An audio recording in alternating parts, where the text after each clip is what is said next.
शहरातलं तेच धावपळीचं आयुष्य, कॉलेजचे प्रोजेक्ट्स आणि लोकल ट्रेनचा तोच कंटाळवाणा प्रवास. या सगळ्यातून मला कुठेतरी शांतता हवी होती. माझी कॉलेजची सगळ्यात जवळची मैत्रीण स्नेहा नेहमी तिच्या गावाचे किस्से सांगायची. "अनु, कधीतरी आमच्या गावाला चल. तिथली हिरवीगार शेत, सकाळी उठल्यावर ऐकू येणारा पक्ष्यांचा आवाज आणि रात्री गच्चीवरून दिसणारं अथांग चांदणं. तू शहरातलं सगळं टेन्शन विसरून जाशील." ती नेहमी मला घट्ट करायची. शेवटी या मे महिन्याच्या सुट्ट्यांमध्ये मी तिच्या गावी जाण्याचा प्लॅन फायनल केला आणि आमचा प्रवास सुरू झाला. एस टी बसच्या खिडकीतून येणारा तो थंड आणि मातीचा सुवास मनाला एक वेगळीच ताजी अनुभूती देत होता. हळूहळू शहर उंच इमारती मागे पडल्या आणि डोळ्यांसमोर अथांग पसरलेली हिरवीगार शेत, कौलारू घरं दिसू लागली. एस टी बसच्या एका छोट्याशा स्टॉपवर थांबली. तिथून स्नेहाचं घर फार लांब नव्हतं. पायवाटेने चालताना आजूबाजूला असलेल्या आंब्याच्या आणि चिंचेच्या झाडांची सावली मनाला सुखावत होती. जेव्हा मी स्नेहाच्या घराच्या मोठ्या लाकडी दारापाशी पोहोचलो, तेव्हा तिथे एक वेगळी शांतता आणि आपुलकी जाणवली. तिच्या आईवडील दारातच होते. त्यांनी खूप प्रेमाने आणि हसून माझं स्वागत केलं. "या गं पोरींनो, खूप दमला असाल ना प्रवासात," असं म्हणत स्नेहाच्या आईने माझ्या डोक्यावरून हात फिरवला. मला फार छान वाटलं. पण त्या क्षणी माझं लक्ष घराच्या ओसरीवर वरांड्यावर गेलं. तिथे एक उंच, सावळा आणि अतिशय देखणा तरुण उभा होता. त्याच्या अंगात साधा पांढरा शर्ट आणि पायात कोल्हापुरी चप्पल दिसत होती. खांद्यावर एक पंचा टाकला होता आणि त्याचे ओले केस सांगत होते की तो नुकताच शेतातून किंवा विहिरीवरून अंघोळ करून आला असावा. त्याचे डोळे खूप तीक्ष्ण आणि भेदक होते, जे थेट समोरच्या मनाला डोकावल्यासारखे वाटायचे. स्नेहाच्या उत्साहाने माझी ओळख करून दिली. "अरे दादा, बघ कोण आलंय. ही माझी बेस्ट फ्रेंड अनु. मी नेहमी हिच्याबद्दल सांगायचे ना तुला." तो स्नेहाचा मोठा भाऊ होता, सागर. सागरने माझ्याकडे पाहिलं. त्याची ती गंभीर नजर थेट माझ्या नजरेला भिडली. त्या क्षणी माझ्या छातीत कुठेतरी एक छोटीशी धडधड झाली. मी शहरात राहणारी मुलगी एरवी कोणाकडे सहज पाहत नाही, पण त्याच्या त्या साध्या आणि करारी रूपामध्ये काहीतरी असं होतं, ज्याने मला खिळून ठेवलं. मी स्वतःला सावरलं आणि मनातला संकोच लपवण्यासाठी त्याच्याकडे बघून एक हलकं लाजाळू हसू केलं. ते हसू खूप छोटं होतं, पण त्याचा परिणाम मात्र खूप मोठा झाला. सागरच्या गंभीर चेहऱ्यावर अचानक एक मंद आणि रेशमी स्मितहास्य उमटलं. त्याच्या डोळ्यात एक वेगळीच चमक आली, जणू त्याला माझ्या त्या हसण्याचा अर्थ समजला होता. तो म्हणाला, "स्वागत आहे अनु तुझं आमच्या गावी. स्नेहा तुझ्याबद्दल नेहमी सांगत असते. काही कमी पडलं तर हक्काने सांग. अजिबात संकोच करू नकोस." त्याचा आवाज खूप धीर, गंभीर आणि आश्वासक होता. त्या एका छोट्याशा भेटीने, आमच्या आत झालेल्या नजरांच्या खेळाने माझ्या मनात एक अनपेक्षित हलकीशी हुरहूर निर्माण झाली. दुपारच्या जेवणाची वेळ झाली होती. स्नेहाच्या आईने केळीच्या पानावर गरमागरम गावरान जेवण वाढलं होतं. चुलीवरचं जेवण, सोबतीला ताजं ताक आणि शेंगदाण्याची चटणी. सगळंच अप्रतिम होतं. जेवताना सागर माझ्या अगदी समोर बसला होता. मी जेव्हा जेव्हा भाजी घेण्यासाठी किंवा पाणी घेण्यासाठी मान वर करायचे, तेव्हा मला जाणवायचं की त्याची नजर माझ्यावर खिळलेली आहे.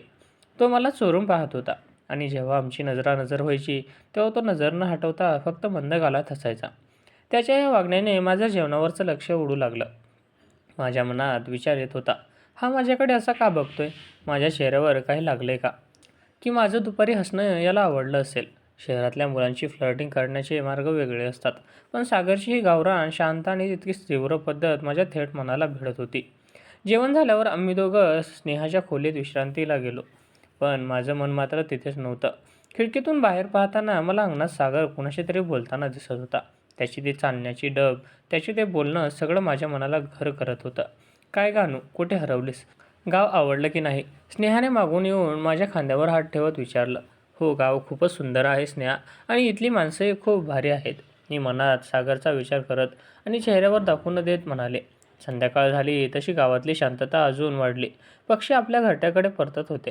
सागर संध्याकाळी पुन्हा शेताकडे गेला होता. तो कधी परत येतोय याकडे माझे डोळे नकळत लागून राहिले होते. रात्रीची वेळ जसजशी जवळ येत होती, तसतसं वातावरणातला गारवा वाढत होता आणि त्याचसोबत माझ्या मनातील अनामिक क्रूर सागरबद्दलची उत्सुकताही वाढत चालली होती. मला अजिबात कल्पना होती की दुपारी मी माझ्या माणसाकडे बघून फक्त हलकंसं हसले होते.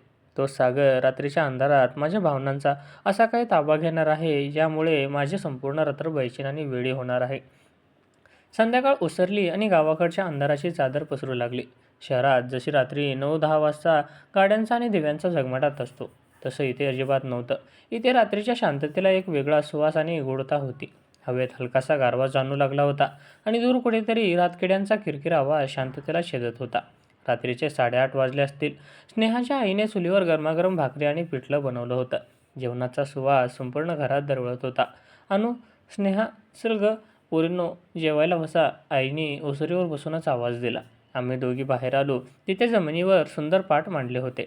मी खाली बसले आणि तितक्यात सागर दारातून आला. त्याने नुकतीच हातपाय धुवून घेतली होती.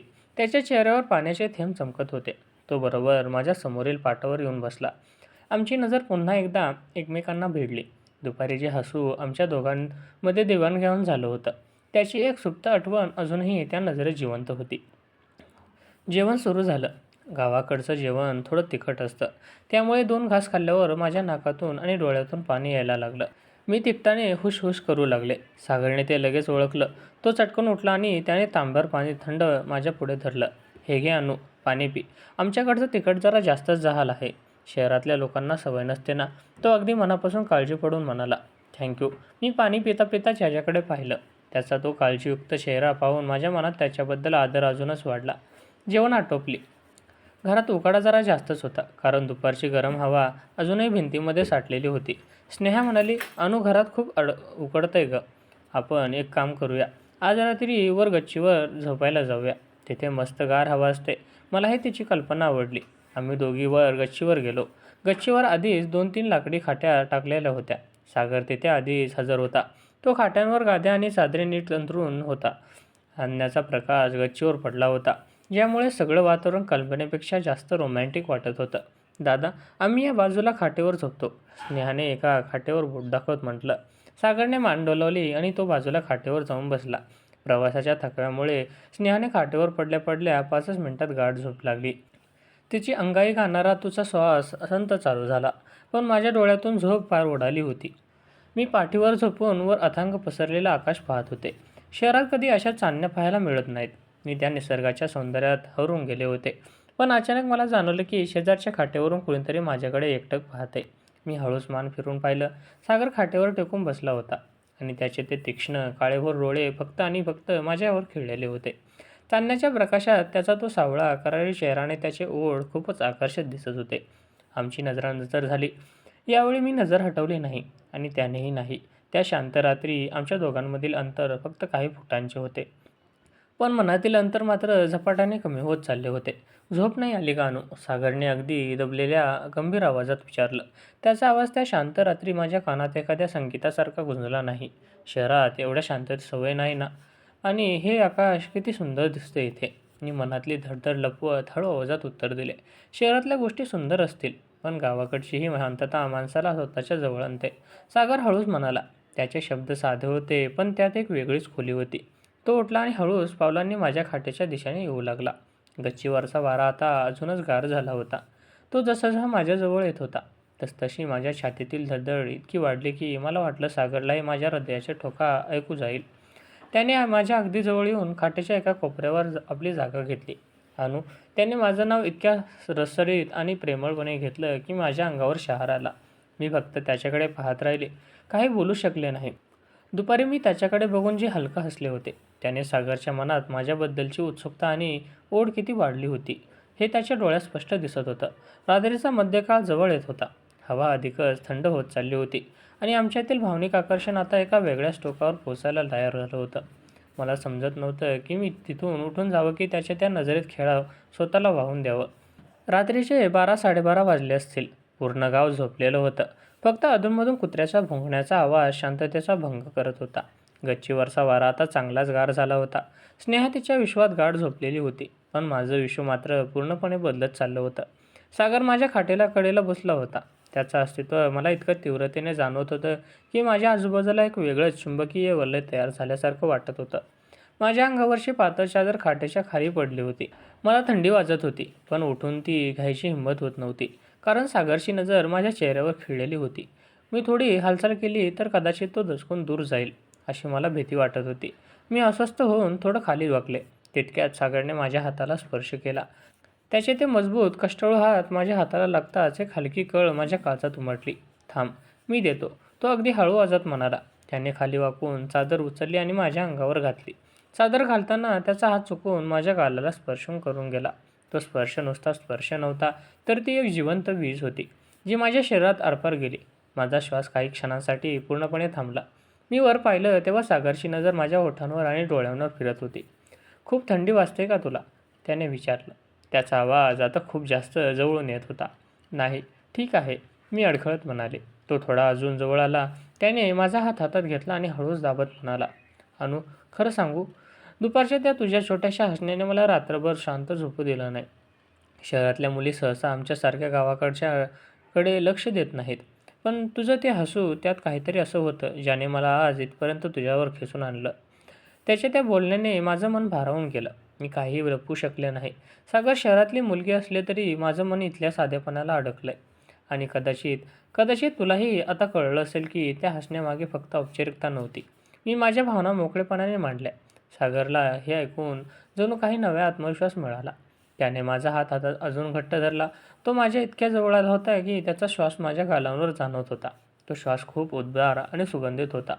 त्याने हळूच माझा चेहरा आपल्या हाताच्या ओंजळीत घेतला आणि माझ्या डोळ्यात खोलवर पाहिलं. त्या क्षणी जगाचं भान हरपलं होतं. स्नेहा, घर, गाव, शहर सगळं काही अस्तित्वात नसावं असंच वाटत होतं. फक्त आम्ही दोघं आणि आमची ती वाढती ओढ. त्याने हळूच अगदी नजाकतीने माझ्या गालावरून हात फिरवला. तो स्पर्श इतका हळवा होता की मला वाटलं मी कदाचित वितळून जाईन. त्याने हळूहळू आपला चेहरा माझ्या चेहऱ्याजवळ आणला. त्याच्या त्या तीव्र नजरेने आणि माझ्याबद्दलच्या ओळीने माझ्या मनाचे हाल बेहाल झाले होते. हे हाल दुःखाचे नव्हते, तर प्रेमाच्या अतिरिक्ताचे होते. शरीरात एक अनामी हुरहुर होती. मनाची चलबिचल होती. त्याने माझ्या ओठांवर आपला स्पर्श केल्यावर माझे पूर्ण शरीर शहारून उठलं. तो केस खूप उत्कट आणि भावनांनी भरलेला होता. तो रात्रभर मला सावरून धरायचा. कधी माझं डोकं आपल्या छातीवर घ्यायचा, तर कधी माझ्या केसातून बोटं फिरवत मला शांत करायचा. आम्ही दोघेही त्या रात्री एकमेकात पूर्ण गुंतून गेलो होतो. तो स्पर्श, तो सुगंध, तो संवाद सगळंच खूप रोमॅन्टिक होतं. सागर मला प्रेमाच्या अशा ठिकाणी घेऊन गेला होता, तिथे केवळ विश्वासाची आणि भावनेची भाषा होती. रात्रीच्या त्या शांततेत, त्याच्या कुशीत शिरल्यावर मला जगातील सर्वात सुरक्षित जागा सापडली होती. माझ्या मनाची जी स्थिती होती, ती शब्दात मांडण्यापलीकडची होती. त्या रात्री सागरने मला केवळ एक मैत्रीण म्हणून नाही, तर एका प्रेयसीच्या नात्यात आपलंसं केलं होतं. रात्रीचे ते काही तास माझ्या आयुष्यात सर्वात सुंदर आणि अस्मरणीय काळ ठरले, जिथे आमचं मन, विचार आणि भावना एका लयीत जुळल्या होत्या. रात्रीचा तो धुंद अंधार हळूहळू ओसरू लागला होता. पूर्वेकडे आकाशात तांबडं फुटायला लागलं होतं आणि गावातील पक्ष्यांचा किलबिल शांततेचा एक मधुर संगीताचे रूप देत होती. गच्चीवरची ती थंड हवा अजूनही वाहत होती, पण आता त्यात एक वेगळी शांतता आणि आपुलकी मिसळली होती. माझे डोळे हळूच उघडले. जाग आल्यावर मला जाणवलं की मी अजूनही सागरच्या मजबूत कुशीत होते. माझा चेहरा त्याच्या छातीवर विसवला होता आणि त्याचा एक हात माझ्या पाठीवर धरलेला होता. जणू तो मला जगातील सगळ्या संकटापासून वाचत होता. त्याच्या हृदयाचे संत आणि लयबद्ध ठोके मला स्पष्ट ऐकू येत होते. त्या ठोक्यांमध्ये एक वेगळाच विश्वास होता. मी हळूच मान वर करून सागरच्या चेहऱ्याकडे पाहिलं. तो अजूनही झोपेत होता, पण त्याच्या चेहऱ्यावर एक अद्भुत समाधान आणि शांतता दिसत होती. रात्री माझ्या मनाचे आणि भावनांचे जे हाल बेहाल झाले होते, त्या प्रेमाच्या अतिरिक्त तो स्पर्श, ती अस्वस्थता आणि नंतर मिळाले ती सुखाची ऊब, त्या सगळ्यांची आठवण मनात येताच माझ्या गालावर लालेची एक लालेलाल छटा उमटली. मी शहरात राहणारी अनु एका रात्रीत गावाकडच्या मुलाच्या प्रेमात इतकी वेडी होईल असं मी स्वतःलाही कधी वाटलं नव्हतं. सकाळचे 5 वाजायला आले होते, त्यामुळे घरातले सगळे जागे व्हायला आता मला उठणं गरजेचं होतं. मी हळूच सागरची पकड सैल करून उठण्याचा प्रयत्न केला, पण मी जराशी हलले. मात्र सागरने त्याची पकड अजून घट्ट केली आणि त्याने मला पुन्हा आपल्या जवळ ओढलं. "कुठे चालली आहेस? अजून तर नीट सकाळही झाली नाहीये," तो डोळे बंद ठेवूनच अतिशय लाडाने आणि झोपलेल्या आवाजात म्हणाला. त्याचे त्या शब्द ऐकून माझ्या पोटात पुन्हा एकदा फुलपाखरू उडू लागलं. "सागर, सोड ना प्लीज. आता खाली आई बाबा उठतील आणि स्नेहा जर अचानक जागी झाली तर तिने आपल्याला असं पाहिलं तर मी काय विचार करेन?" मी त्याच्या छातीवर हलकासा हात टाकत लाजत म्हणाले. सागरने आपले ते तीक्ष्ण डोळे उघडले. त्या डोळ्यात आता रात्रीची ती अनावर ओढ नव्हती, तर त्यात एक प्रचंड आदर आणि प्रेम होतं. त्याने माझ्याकडे पाहिलं, हळूच माझा हात आपल्या हातात घेतला आणि माझ्या कपाळावर एक अतिशय प्रेमळ आणि हलकं चुंबन घेतलं. "अनु, रात्री जे काही आपल्यामध्ये घडलं, तो फक्त एक रात्रीचा खेळ नव्हता. माझ्या मनात तुझ्याबद्दल जे प्रेम निर्माण झालंय, ते कायमच राहील. तू काही दिवसांनी शहरात परत जाशील, पण माझं मन मात्र तू सोबत घेऊन जाशील." मला तुझा हात आयुष्यभरासाठी हवा आहे. सागरने अत्यंत प्रामाणिकपणे आणि गंभीर होऊन आपले मन मोकळे केले. त्याचे हे शब्द ऐकून माझ्या डोळ्यात आनंद अश्रू दाटून आले. शहरातल्या नात्यांमध्ये मी नेहमी एक पोकळपणा पाहिला होता, जिथे भावनांपेक्षा देखाव्याला जास्त महत्त्व असतं. पण सागरच्या या शब्दांमध्ये गावाकडच्या मातेसारखाच एक पक्केपणा आणि प्रामाणिकपणा होता. हे फक्त शारीरिक आकर्षण नव्हतं, तर दोन मनांचं एक रेशमी अतूट बंधन होतं. मी त्याच्या डोळ्यात पाहत म्हणाले, सागर, मी शहरात राहत असले तरी माझं हृदय आता कायमचे या गावात तुझ्यापाशीच राहून गेलंय. मी पण तुला कधीच विसरू शकणार नाही. पण आपल्या या नात्याबद्दल घरी सांगूया. स्नेहा तर खूप खुश होईल. माझं हे उत्तर ऐकून सागरच्या चेहऱ्यावर एक हसू उमटलं. ते मला शेवटी एक घट्ट मिठी मारली आणि मग आम्ही दोघंही आवरून गच्चीवर खाली गेलो. काही वेळाने स्नेहा उठली. नेहमीप्रमाणे घरात सकाळचं काम सुरू झालं. चहा पिताना सागर आणि माझी पुन्हा एकदा नजरानजर झाली. पण यावेळी त्या नजरेत लपून छपून पाहणं नव्हतं, तर एकमेकांना पूर्णपणे आपलंसं केल्याचा एक हक्काचा आनंद होता. दुपारी जेव्हा आम्ही दोघं घरी एकत्र होतो, तेव्हा आम्ही स्नेहाच्या आईवडिलांशी आणि स्नेहाशी आमच्या नात्याबद्दल बोललो. स्नेहा तर आनंदाने नाचायलाच लागली. मी म्हटलं होतं ना अनु, आमचं गाव तुला असं खिळवून ठेवेल की तू परत जाण्याचा विचार करणार नाहीस. आता तर तू माझी वहिनी होणार. तिचे आईवडीलही आमच्या या निर्णयावर खुश झाले होते. गावाकडे गावाकडच्या त्या पहिल्या दिवशी ओसरीवर उभा असलेला सागरकडे बघून मी जे हलका हसले होते. त्या हसण्याने माझ्या आयुष्यात इतकं सुंदर आणि रोमॅन्टिक वळण दिलं होतं. ती रात्र, तो सागरचा स्पर्श आणि त्या रात्री माझ्या मनाच्या आलेले ते गोड हाल, हे सगळं माझ्या आयुष्यातील सर्वात अविस्मरणीय आणि सुवर्णपान बनून राहिलं.